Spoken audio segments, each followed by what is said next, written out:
So, welcome students. In our today's online lecture, we discuss on the topic properties of groups.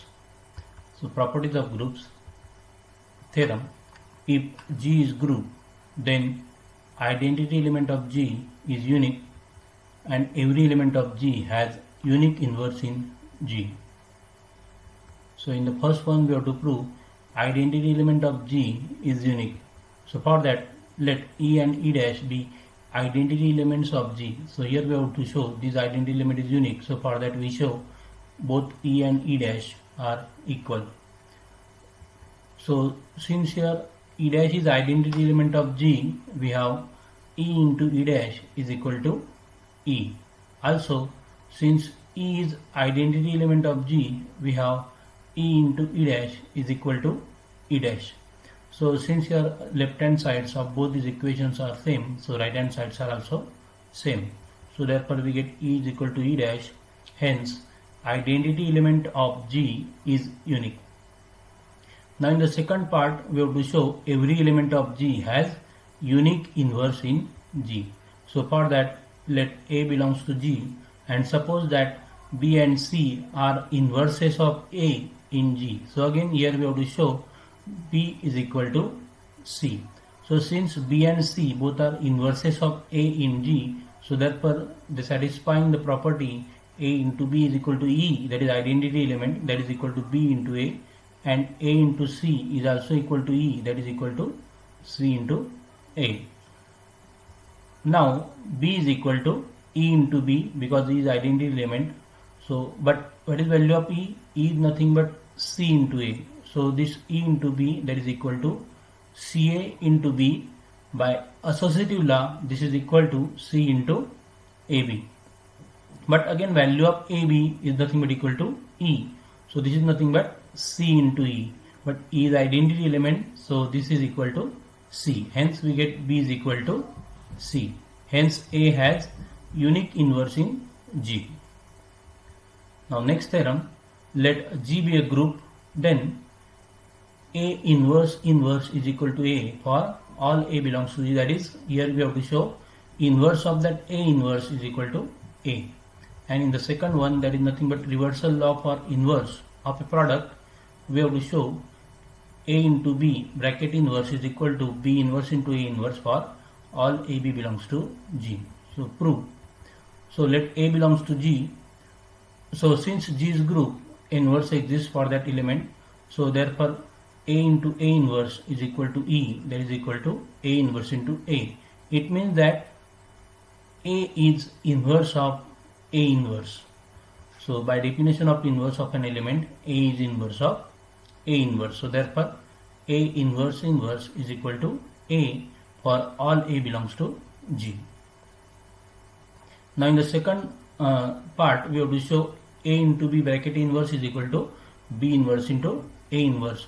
So for that we take two elements A and B belongs to G. Now we know that one element is inverse of other if their product is equal to identity element. So here we show product of this AB and B inverse A inverse is identity element. So consider AB into B inverse A inverse.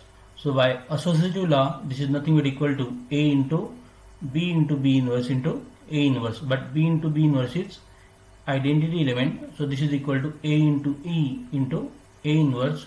Since A is identity element, so this is equal to A into A inverse and this is equal to E. Similarly we have B inverse into A inverse into AB is equal to E. Hence from that we can say product of these two elements is equal to identity element. So from that we can say one is inverse of other. So from 1 and 2, B inverse A inverse is inverse of AB. Therefore AB inverse is equal to B inverse into A inverse for all A and B belongs to G. So this is nothing but reversal law for the inverse of a product of two elements. So we can generalize this result for n elements. So remark, if A1, A2, An are elements of that group G, then reversal law can be written as A1 into A2 into A3 into An minus 1 into An bracket inverse is equal to, just reverse the order of this element. So this is equal to an inverse into an minus 1 inverse into a2 inverse into a1 inverse. Now next theorem, that is nothing but the cancellation laws. So let G be a group and A, B, C be elements of G, then AB is equal to AC implies B is equal to C. So this is nothing but known as left cancellation law. BA is equal to CA implies B is equal to C. So this is nothing but the right cancellation law. So in the first one, the A can be cancelled out from the left hand side, and in the second one, A can be cancelled out from the right hand side. So proof of this result. So for the first, let AB is equal to AC. So since AB is equal to AC and A is element of that group G, so inverse exists for A. So we pre-multiply both side by A inverse. So pre-multiply both side by A inverse. So therefore we get A inverse into AB is equal to A inverse into AC. Again by using associative law, therefore we get A inverse into A into B is equal to A inverse into A into C. But A inverse into A is identity element. So therefore we get E into B is equal to E into C. So therefore we get B is equal to C because E is the identity element. So here we have whenever AB is equal to AC, we get B is equal to C. So that is nothing but a left cancellation law. Now in the second part, let BA is equal to CA. So again here inverse of A exists. So first multiply both side by A inverse. So we get BA into A inverse is equal to CA into A inverse. So again by associative law, therefore B into A inverse is equal to C into A inverse. Again A into A inverse is identity. So therefore we get B into E is equal to C into E. E is identity element. So therefore we get B is equal to C. So that is nothing but the right cancellation law. Now next theorem, let G be a group and A and B are elements of G, then the equations Ax is equal to B and Ya is equal to B have unique solutions in G. So we know that the solution of given equation is nothing but the value that satisfying the given equation. So here we have to show Ax is equal to B and Y is equal to B have unique solution in G. So proof of this theorem. So consider the equation Ax is equal to B. Now again A is element of G, so inverse exists for that A. So pre-multiply both side by A inverse.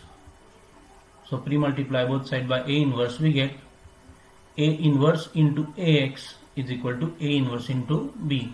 So by associative law, therefore A inverse into A into X is equal to A inverse B. But A inverse into A is identity element. So therefore E into X is equal to A inverse B, but is identity. So therefore we get X is equal to A inverse B.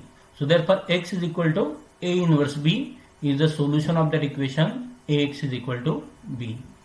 So we have X is equal to A inverse B is the solution of the equation Ax is equal to B.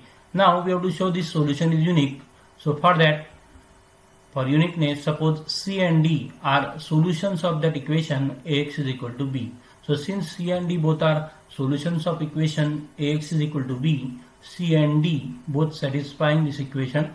So therefore we get AC is equal to B and AD is equal to B. So C and D are solution of this equation. So we get AC is equal to B and AD is equal to B. So therefore we get AC is equal to AD. So as AC is equal to AD, by left cancellation law, we get C is equal to D. So here we get C is equal to D, that is these solutions are unique. Hence Ax is equal to B has unique solution in G. Similarly, we can show that Y is equal to B into A inverse is unique solution of equation Ya is equal to B in G. So thank you. In our next lecture, we study on the topic abelian groups and related examples. So see you then. Goodbye.